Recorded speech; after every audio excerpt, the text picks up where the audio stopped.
दोस्तों आज के वीडियो में हम एचसीएफ निकालना सीखेंगे अभाज्य गुणनखंड विधि से। देखिए यहाँ पर हम बड़ी बड़ी संख्याओं का एचसीएफ ज्ञात करेंगे अभाज्य गुणनखंड विधि से। देखिए पहला वाला सवाल में 2 संख्या है, दूसरा वाला सवाल में 3 संख्याओं का हमें एचसीएफ निकालना है और तीसरा वाला सवाल में हमें 4 संख्याओं का एचसीएफ ज्ञात करना है अभाज्य गुणनखंड विधि से। ठीक है ना। तो ये वाला सवाल को आप जरूर देखिएगा क्योंकि यहाँ पर हमें 4 संख्याओं का एचसीएफ ज्ञात करना है। ठीक है, तो चलिए हम पहले वाला सवाल को लेते हैं और इसका एचसीएफ निकालते हैं। ठीक है ना। तो यहाँ पर आपको क्या करना है, अभाज्य गुणनखंड विधि से एचसीएफ ज्ञात करना है। तो सबसे पहले आप क्या करेंगे, एक एक संख्या को लेंगे और इसका गुणनखंड करेंगे। ठीक है ना। तो चलिए हम क्या करेंगे, 150 को लेते हैं और इसका गुणनखंड करते हैं। ठीक है ना। इस तरह से 2 लाइन लेना है आपको गुणनखंड करने के लिए। ठीक है ना। और छोटी संख्या से इसको डिवाइड करते जाना है जब तक कि ये संख्या के नीचे 1 ना आ जाए, तब तक आपको डिवाइड करते जाना है। ठीक है ना। देखिए कैसे करना है, 2 सते 14 करेंगे तो देखिए यहाँ पर 1 बच रहा है, उसको हम आगे लगाएंगे तो यहाँ पर 10 हो जाएगा। फिर हम क्या करेंगे, 2 बचे 10 करेंगे। ठीक है। अब आगे देखिए ये 2 से नहीं कटेगी तो हम क्या करेंगे, आगे बढ़ेंगे, इसको हम 3 से काटेंगे क्योंकि देखिए ये दोनों संख्या को हम जोड़ते हैं तो 7 और 5 12 हो जाता है और 12 3 से डिवाइड होता है। तो देखिए 3 दूना 6 करेंगे, 1 बचेगा 15 हो जाएगा, 3 बचे 15। देखिए हम इसको आगे 5 से डिवाइड करेंगे क्योंकि यहाँ पर 25 है, 5 बचे 25। फिर से 5 से करेंगे, इसे 5 से कम 5 करेंगे तो देखिए फ्रेंड्स ये संख्या के नीचे 1 हमारा आ चुका है। अब हम क्या करेंगे, 228 का अभाज्य गुणनखंड कर लेते हैं यहाँ पर। ठीक है ना। 228 का हमें अभाज्य गुणनखंड करना है। इस तरह से 2 लाइन खींचकर आपको छोटी संख्या से डिवाइड करना है जो कि ये संख्या को डिवाइड दे सके। ठीक है ना। तो देखिए 2 एकम 2 करेंगे, इसको 2 एकम 2 हो जाएगा यहाँ पर, 2 चौका 8। ठीक है ना। जितनी बार में भाग जाती है उसको हम नीचे लिखते हैं। ठीक है। फिर से ये संख्या 2 से ही भाग लगेगी, 2 बचे 10 करेंगे, 1 बचेगा, 2 सते 14। अब हम इसको 3 से करेंगे, देखिए 3 एकम 3 हो जाएगा यहाँ पर। फिर आगे यहाँ पर 2 लगाएंगे तो 27 हो जाएगा, 3 9 27। देखिए फ्रेंड्स ये संख्या तो 19 से ही कटेगी तो 19 से कम 19 कर देंगे। ठीक है। अब देखिए हमने यहाँ पर दोनों संख्या का अभाज्य गुणनखंड कर लिया है। अब हमें क्या करना है, यहाँ पर सिंपल इसको गुणा के रूप में लिख लेना है। देखिए यहाँ पर हमने 150 का गुणनखंड किए तो कितना आया, यहाँ पर देखिए 2 3 5 5 आया। तो हम क्या करेंगे, 2 गुणा 3 गुणा 5 गुणा 5 कर देंगे। ठीक है। और 228 का हम अभाज्य गुणनखंड किए यहाँ पर, तो यहाँ पर कितना आया, 2 2 3 19। ठीक है। 228 का हम अभाज्य गुणनखंड किए तो देखिए यहाँ पर कितना आया, 2 गुणा 2 गुणा 3 गुणा 19। ठीक है। अब आपको आगे क्या करना है फ्रेंड्स, यहाँ पर आपको बराबर संख्याओं का जोड़ा लगाना है। ठीक है ना। कैसे करना है, देखिए ऊपर में यहाँ पर 2 है और नीचे भी 2 है तो ये दोनों बराबर संख्याओं का एक जोड़ा बनेगा। ठीक है। और ये एक जोड़ा में से आप एक संख्या को बाहर निकाल लीजिए। ठीक है। देखिए हमने 1 2 को बाहर निकाल दिया, ये दोनों 2 में से। ठीक है। अब आगे जोड़ा लगाइए, यहाँ पर 3 है, नीचे 3 है कि नहीं देखते हैं, तो यहाँ पर 3 है तो अब ये दोनों 3 का एक जोड़ा बनेगा। ठीक है। और ये दोनों 3 में से आप एक 3 को बाहर निकाल दीजिए और यहाँ पर गुणा कर दीजिए। ठीक है। आगे देखिए फ्रेंड्स यहाँ पर 5 है और नीचे देखते हैं 5 है कि नहीं, तो नीचे 5 है, ये नहीं है, यानी कि अब जोड़ा नहीं लगेगा। फिर आगे देखते हैं तो आगे और 5 है और नीचे 5 नहीं है, तो अब आगे कोई भी संख्या जोड़ा नहीं लगेगा। अब हम क्या करेंगे, ये दोनों संख्या को गुणा कर देते हैं तो देखिए 2 तिया 6। तो देखिए फ्रेंड्स ये दोनों संख्याओं का एचसीएफ 6 हो जाएगा। ठीक है।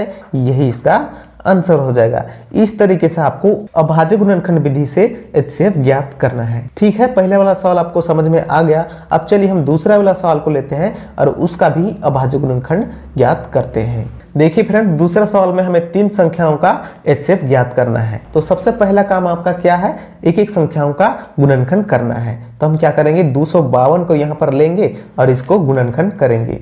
2 से करेंगे, 2 एकम 2, 2 दूनी 4 और यहाँ 1 जाएगा तो 2 छक 12 और 2 से लगेगा ये 2 छक 12, 2 तिया 6। अब ये 2 से नहीं लगेगा, ये 3 से जाएगा, 3 दूनी 6 और 3 एकम 3।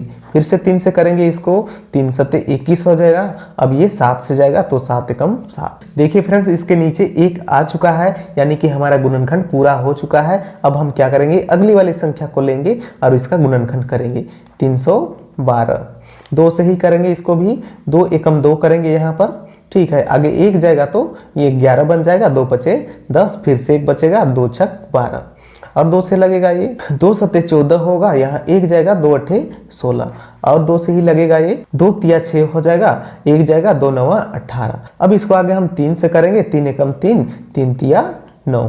अब ये संख्या 13 से कटेगी तो हम 13 से करेंगे, 13 एकम 13, ठीक है। 312 का भी गुणनखंड पूरा हो चुका है। आगे हमारा संख्या क्या है 172, इसका भी गुणनखंड करेंगे हम, 2 से ही करेंगे, 2 अठे 16 हो जाएगा, यहाँ पर 1 बचेगा, 2 छक 12, फिर से 2 से 2 चौका 8 हो जाएगा, 2 तिया 6। देखिए अब हम ये संख्या को 43 से ही डिवाइड दे सकते हैं, तो 43 से कम 43 हो जाएगा, ठीक है। अब हमारा सभी संख्याओं का गुणनखंड पूरा हो चुका है। अब हमें क्या करना है, सिंपल इसको गुणा के रूप में यहाँ पर लिख लेना है, ठीक है ना। तो देखिए फ्रेंड्स, हमने 252 का गुणनखंड किया तो यहाँ पर कितना आया, देखिए 2 2 3 3 7 आया। तो हम क्या करेंगे, 2 गुणा 2 गुणा 3 गुणा 3 गुणा 7 कर देंगे, ठीक है। अगर आप ये सभी संख्या को गुणा करेंगे तो ये वाला संख्या आएगा, ठीक है ना। गुणनखंड का मतलब यही है। आगे हमारा संख्या क्या है 312, 312 इसका हम गुणनखंड किए तो यहाँ पर कितना आया, देखिए 2 3 बार आया है और 3 और 13 आया है। तो हम क्या करेंगे, 2 को 3 बार गुणा कर देंगे यहाँ पर और 3 गुणा 13 है। और अगली संख्या क्या है 172, इसका हम गुणनखंड किए हैं तो यहाँ पर कितना आया है, देखिए 2 गुणा 2 गुणा 43, ठीक है। 2 गुणा 2 गुणा 43। अब देखिए फ्रेंड्स, आगे हमें क्या करना है, ये तीनों संख्या का आपको एक जोड़ा बनाना है, ठीक है। तो यहाँ पर देखिए 2 है, यहाँ भी 2 है और यहाँ भी 2 है, तो ये तीनों संख्या का एक जोड़ा बनेगा।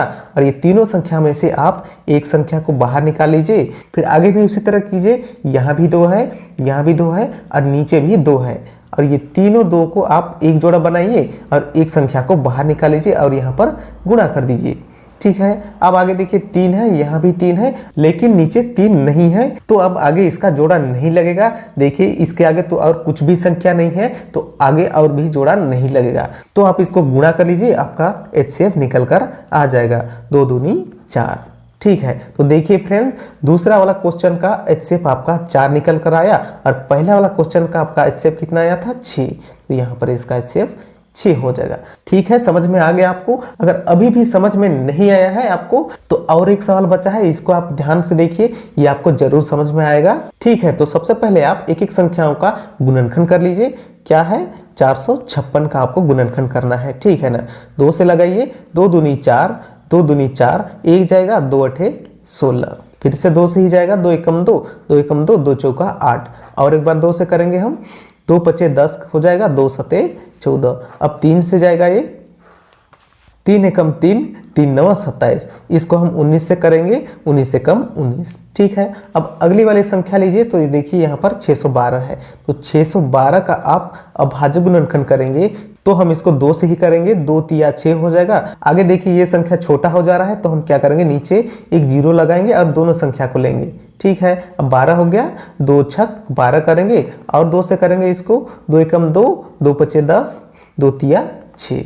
अब ये संख्या 3 से कटेगी तो हम 3 से करेंगे, 3 पचे 15, 3 एकम 3 और आगे हम इसको 3 से करेंगे, 3 एकम 3, 3 सते 21। अब ये संख्या 17 से जाएगी तो 17 एकम 17। देखिए इसका गुणनखंड भी पूरा हो चुका है। आगे है 216, ठीक है। इसका हम गुणनखंड करेंगे तो देखिए 2 एकम 2 हो जाएगा, 0 लगाएंगे, 2 अठे 16, फिर से 2 से करेंगे, 2 पचे 10, 2 चौका 8 और 2 से ही जाएगा, 2 दूनी 4 हो जाएगा, 2 सते 14, 3 से होगा ये, 3 नवा 27, फिर से 3 से, 3 तिया 9 और एक बार 3 से करते हैं इसको तो 3 एकम 3।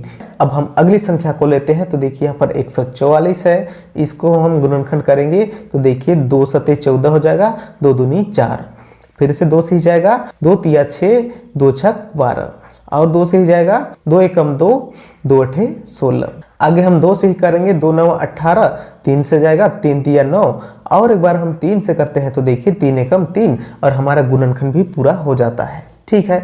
अब हमें आगे क्या करना है फ्रेंड्स, यहाँ पर जो इधर वाली संख्याएं आई है इसको गुणा के रूप में लिख लेना है, ठीक है। 456 का गुणनखंड किए तो यहाँ पर कितना आया, देखिए 2 गुणा 2 गुणा 2 गुणा 3 गुणा 19, ठीक है। आगे क्या है 612, 612 का हम गुणनखंड किए तो यहाँ पर देखिए क्या आया है, 2 गुणा 2 गुणा 3 गुणा 3 गुणा 17। ठीक है, आगे क्या है 216 का हम गुणनखंड किए तो यहाँ पर देखिए 2 गुणा 2 गुणा 2 गुणा 3 गुणा 3 गुणा 3। ठीक है, आगे क्या है 144 का हम गुणनखंड किए तो देखिए फ्रेंड्स यहाँ पर कितना आया, 2 गुणा 2 गुणा 2 गुणा 2 गुणा 3 गुणा 3।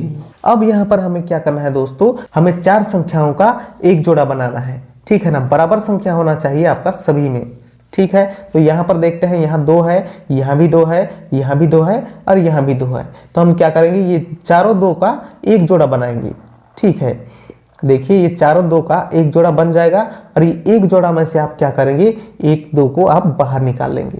ठीक है, आगे आप गुणा का चिन्ह लगा दीजिए। अब आगे फिर से वही स्टेप करना है। देखिए यहाँ 2 है, यहाँ भी 2 है, यहाँ भी 2 है, यहाँ भी 2 है, तो ये सभी 2 का एक जोड़ा बनेगा और फिर से, ठीक है ना, और ये एक जोड़ा में से आप 1 2 को बाहर निकाल लीजिए। ठीक है, और आगे फिर से वही स्टेप करना है। देखिए यहाँ 2 है और यहाँ पर देखते हैं तो यहाँ 2 है, ये नहीं है, तो अब इसको भूल जाना है ये 2 को। अब आगे संख्या लीजिए, यहाँ 3 है, यहाँ भी 3 है, यहाँ भी 3 है और नीचे यहाँ भी 3 है। तो आपको क्या करना है, ये वाला 3 और ये वाला 3 और यहाँ का 3 और सबसे नीचे का 3 में से एक जोड़ा बन रहा है, तो इसको जोड़ा लगा दीजिए। ठीक है, और एक संख्या को बाहर निकाल लीजिए, 3 को। अब आगे देखिए 19 है और यहाँ 19 नहीं है। ठीक है ना, तो अब हम इसको आगे जोड़ा नहीं लगाएंगे। देखिए हम इसको आगे गुणा करेंगे तो कितना आएगा, 2 दूनी 4 और 4 तिया 12, यानी कि ये संख्या का HCF कितना निकल कर आया, 12। ठीक है, तो देखिए दोस्तों तीसरा वाला सवाल का आंसर आपका 12 आ गया। ठीक है, तो मैं आशा करता हूं दोस्तों आपको आज की इस वीडियो में अभाज्य गुणनखंड विधि द्वारा HCF कैसे निकालते हैं वो जरूर सीखने को मिला होगा। यदि आपको समझ में आया हो तो प्लीज वीडियो को एक लाइक करके चैनल को सब्सक्राइब करना बिल्कुल भी ना भूलें। धन्यवाद।